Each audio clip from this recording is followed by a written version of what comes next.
know it really hurts to see so many people struggling right now whose lives are affected by the pandemic and the injustice and the inequity and the senseless killings and the political divisiveness in the US and the world and food insecurity and so much more.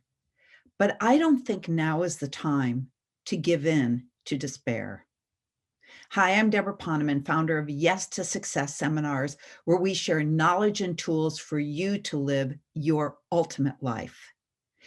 Things are tough for many right now, but I don't think we can afford the luxury of wallowing in despondency and sitting around talking about how bleak things feel. I love the truth of the quote from St. Thomas Aquinas, who said, quote, "While injustice is the worst of sins, despair is the most dangerous." Giving into despair is the most dangerous because when you give into despair, you don't act. So I say, instead of wasting our time putting our attention on the enormity of the problems we're facing and endlessly discussing and analyzing the darkness with our friends, let's turn on the light. And we can do that, but we have to start with ourselves. We have to turn on our own light. And by doing that, we can bring light to many. Like one lighthouse can bring hope and safety to thousands of ships. And there are many things we can do to turn on the light. We can meditate, we can chant, we can pray, and we could do one of the quickest ways to turn on our own inner light, and that is to give. Volunteer to do work for organizations that are doing good for the planet, organizations that are working to end hunger or violence, or do things like bring clean water, education to places that don't take those things for granted. You can put on your mask and volunteer to bring food to shut-ins, or if you don't want to go out, do a weekly Zoom call with your elderly aunt who's so lonely right now, or bake a birthday cake for your neighbor who's going to be all alone on his birthday. Every action is an opportunity to amp up your own light.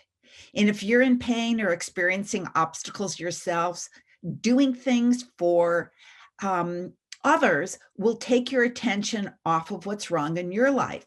When you put your attention on giving to others, you're bathed in a light that dissolves the obstacles more readily.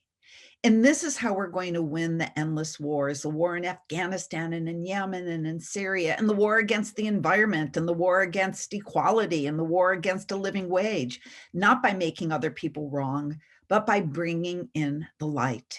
And did you know that kindness is actually a natural antidepressant? It's true. It's been scientifically proven that being kind is a way to improve your own mood. So if you'd like to feel instantly better, all you have to do is be kind to another human being. Wayne Dyer talks about this in his book, The Power of Intention. He cites research that shows that an act of kindness increases your serotonin levels. Serotonin is a natural chemical in the body that's responsible for improving your mood. So actually, many of the antidepressant medications on the market today work by enhancing the body's utilization of serotonin. And according to Wayne Dyer, science has discovered that an act of kindness in many cases will increase the release of serotonin in your brain equally as much as medication. And research shows that serotonin increases in not only the giver and the receiver of the kindness, but anyone who even watches it.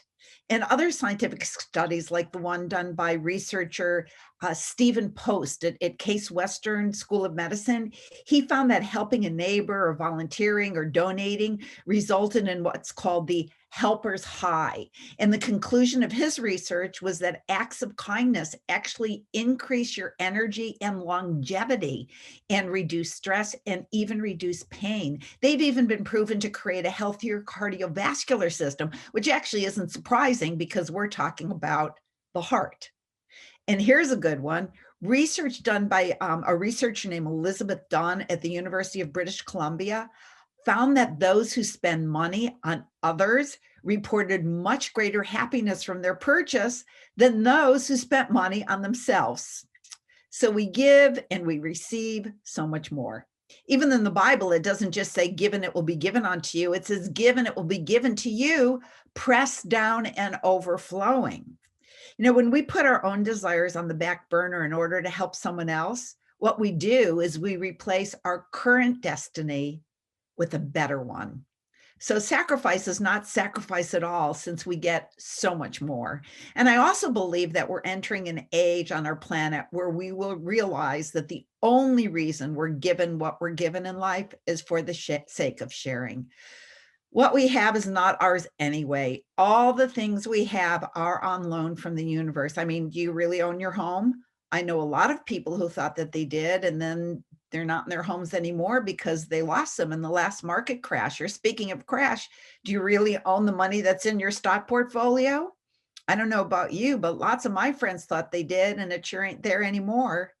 It's all on loan, and it's on loan for one reason: to use what we have for good. That's how you strengthen that flow of good and happiness in your life. I love the parable from Kabbalah, which is the Jewish mystical text, where a very wealthy elderly man loses everything. And his son says to him, "Oh, this is so horrible. We've lost everything. And to think of over the years, all you gave away to charity. And now what do we have?" And the father says to the son, "All we have now is the good that was done from the money that we gave away." So do you want to have a big, beautiful house? Wonderful. Are you willing to welcome guests and share your abundance? Are you willing to give someone a place to stay, even if it's a little bit of an inconvenience for you? Do you want a nice car? That's great. Are you willing to give someone a ride to the hospital in the middle of the night? Are you willing to take the team to the basketball tournament in another state? Do you have the luxury of having ample time to help your kids with their homework? How about helping kids who don't have anyone to help them with theirs? Kids whose parents both work 10 hours a day just to put food on the table. Are you successful in your career, but you still don't feel fulfilled? Maybe you want to mentor others and watch if your fulfillment doesn't begin to overflow. So here's the most important point. If you don't share, you'll have the thing, but you won't have the happiness. Again, it's become very cliche, and you hear me say it all the time, that we know people who have things, but they are miserable, and we know people who have nothing, who are happy as can be. But it's true. Happiness has nothing to do with how much you have. It's a state of mind. I remember when Marianne Williamson and her daughter Emma were supposed to go to India with my daughter and me many, many years ago, and some conflicts came up with her book tour. My daughter and I went anyway. When I got home, I saw Marianne, and I was telling her the story of a family that my daughter and I met, who literally lived in a junkyard under a piece of plastic that was like slung over a tree. They had their little home, but they were happy as could be living in their little tent. They had just had a baby, and they were so proud of that little baby girl. They dressed her all up in a dress that was like for a 3-year-old when my daughter and I came to visit. And when I told Marianne, she said, shared with me one of her favorite quotes that went something like, "The reason the people in these very poor countries are happy is because although they have nothing, if they have 2 bananas, they'll always give one away. And the reason the people in our country of abundance are so miserable is because they have all the bananas they want, yet they don't want to share." And I personally have been at both ends of the spectrum, times when I didn't know where my next penny was coming from, and times when my husband, when he was in the commodities industry, and he would make hundreds of thousands of dollars in a day. So I've lived in huge houses, and I've lived in tiny apartments. I've had more possessions than I knew what to do with. And I've had all my possessions in one backpack. And when I look back at my life, none of the lack or the abundance made one bit of difference. The happiest moments when I look back on my life is when I was giving, when I was making someone else happy. And if the truth be known, nice things are fine. And I have a great appreciation for beauty. But did you know that in most Native American cultures, accumulation of property beyond your needs was considered a mental illness? It really, and actually in almost every indigenous culture, people just don't take more than they need. Animals don't take more than they need. And did you know what the disease pathology is called when your body takes more than it needs? It's called cancer. And by the way, science has also discovered that we are actually hardwired to help others. It's actually in our DNA. So if we want to be filled with light and illuminate the way for others, all we have to do is give, and anyone could do it. It's so very simple.